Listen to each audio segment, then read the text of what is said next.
যুদ্ধত মহাবীৰ কৰ্ণৰ ৰথৰ চকা যেতিয়া মাটিত ফুট গৈছিল, তেতিয়া ভগৱান কৃষ্ণই অৰ্জুনক কৈছিল, ধনঞ্জয়, যুদ্ধ জয়ৰ এয়াই সুবৰ্ণ সুযোগ।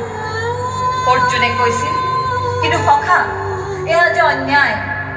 নহয় ধনঞ্জয়, অধৰ্মক বিনাশ কৰি ধৰ্ম প্ৰতিষ্ঠা কৰাৰ এয়াই উপযুক্ত সময়। কৌৰৱ নিধন হ'ল, ধৰ্ম প্ৰতিষ্ঠা হ'ল। ঠিক তেনেদৰে ইছলামসকলে তেওঁলোকৰ পবিত্ৰ তীৰ্থস্থান মক্কালৈ যায় চৈতানক নিধন কৰি ধৰ্ম প্ৰতিষ্ঠা কৰাৰ বাবে।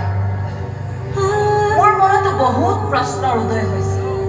বহুদিন ভাবিছিলোঁ, মই হত্যা কৰিম নে মই ক'ৰবালৈ গুচি যাম, কিন্তু বিবেকে নামানিলে। ভবা নাছিলোঁ তেনেকুৱা এটা দুৰ্ঘটনাৰ সন্মুখীন হ'ম।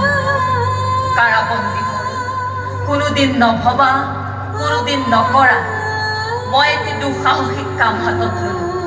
ভাবিলোঁ, মোৰ জীৱন পৰিক্ৰমা আত্মকথা পাঠকৰ সাক্ষী হৈ লওঁ। নাম দিলোঁ গংগাৰ পানী, মক্কাৰ মাটি।